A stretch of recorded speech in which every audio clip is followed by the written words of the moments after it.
Okay, nerds, geeks, assorted and/or confederated dorkwads, we need to talk. Geek culture, here a term describing the increasingly amorphous mix of fandoms, subcultures, hobbies, etc., has always been known for strong opinions and very specific lines of demarcation. But there was always one thing that united all of it, a shared sense of overriding persecution by, or at least callous dismissal from, the so-called mainstream popular culture. In other words, for the bulk of the period wherein various nerd subcultures had a sense of themselves as a subculture, they tended to define themselves not just as what they were, but what they weren't. To be geek was also to be an iconoclast, willingly separate from and even rebellious against a larger, more powerful, and infrequently threatening mainstream culture. We were outsiders, outcasts, and self-styled rebels. Keyword in that sentence, though, were, because however marginalized and maligned we thought we were for a long run of this whole thing, we sure as hell aren't anymore. Oh, individually we may still be, to be sure, and not every aspect of any culture is going to be widely accepted, but in the big grand scheme of things right now, geek culture and the vast spectrum of nerd ephemera has largely come to dominate what we used to call the mainstream culture. Hollywood used to scramble to get their biggest movies into international festivals like Cannes for maximum exposure. Now they want to go to the San Diego Comic-Con. HBO's current answer to The Sopranos is Game of Thrones. Gadget fetishism is now hip. The functional space between the culture of computer nerds and the digitally unified mainstream world can be measured in microns. Pacific Rim is one of the most advertised movies on ESPN. Speaking of ESPN, have you seen what sports culture has morphed into over the last decade? Looks kinda familiar to me. Video games are both cutting-edge trendy to the point of obnoxiousness, and also so ubiquitous that they're kind of square. Top man cave accessories went from antlers and taps to arcade stand-ups, pinball, and more high-end video tech than the Starship Enterprise. Speaking of the Enterprise, one of the biggest mass-audience blockbuster movies this year was about Star Trek, while other contenders are built around Superman, Iron Man, and Wolverine. The Target Zero movie that every studio now wants to do their equivalent to is The Avengers. The original, not based on anything previous big movies this summer, include mech pilots fighting monsters and guys in powered armor invading a space station. My mother binge watches Once Upon a Time with the kind of attention I used to put toward Babylon 5. Doctor Who is a popular TV show in the United States. Hell, that should be enough to end the point right there. Doctor Who is a popular TV show in the United States. Yeah, sure, some of this stuff will always be considered niche, but that hardly precludes cultural influence or power. NASCAR is still considered a niche sport because it's only really popular in certain parts of the United States, but niche in that case is worth billions of dollars, and as such, the sport's corporate masters have a lot of weight to throw around. My point is, for all intents and purpose, we won. The popular culture, chiefly of North America, but thanks to globalism of increasingly the world, has been remade in the image of, well, my bedroom, circa 1993 or so. This, more or less, is ours now. We, as a collective entity, are no longer some unusual growth on the side of the popular culture. We are, by and large, its driving force. The will that huge swaths of the media and markets bends to is our will, and the trend does not look to be reversing anytime soon. We have the power. But, like the man said, with great power comes great responsibility.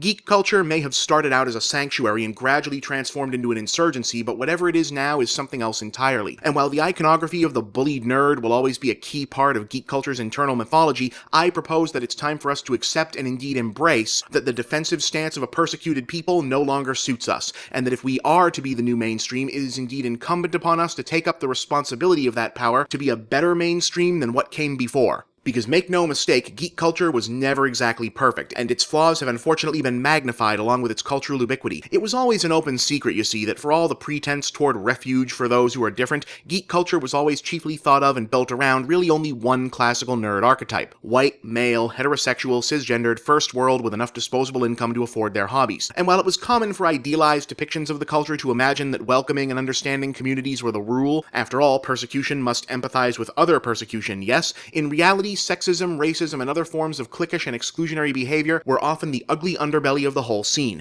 Now, that never should have been the case, period, but it's especially out of place now that so-called geek culture is such a dominant force in popular culture. A culture that built so much of its sense of self around resistance to persecution and oppression has no moral or logical rationale to become an oppressor itself when it attains a seat of power, and yet too often that's exactly what we've done. Online gaming and internet forum culture is an ocean of racist, sexist, homophobic, transphobic, and downright hateful rhetoric. rhetoric. The convention circuit acts like enduring sexual harassment is some kind of acceptable entry fee for women. When someone even hints at talking about gender roles in video games, we act like it's Wounded Knee and We're the Lakota. That nonsense needs to stop, now more than ever. If the self-described geek community now holds power in the mainstream, then it has a responsibility to wield that power for good. Geek culture always presumed itself to be somehow ahead of the curve intellectually, philosophically, etc. Well, I propose that it's high time we started acting like it. We who were unwelcome ought to be the most welcoming. We who claim to know persecution should now be champions for the persecuted. To simply cut down on or even purge bigotry and intolerance from our ranks is not enough. We should be using the power of those ranks to take the fight to hatred and backward thinking. I don't know exactly what form Geek Culture 3.0 will ultimately take, but I do know that it has the opportunity to be a progressive force, a force for good, a force for change. We always said we could do better, that we were better. It's time we proved that. I'm Bob, and that's the big picture.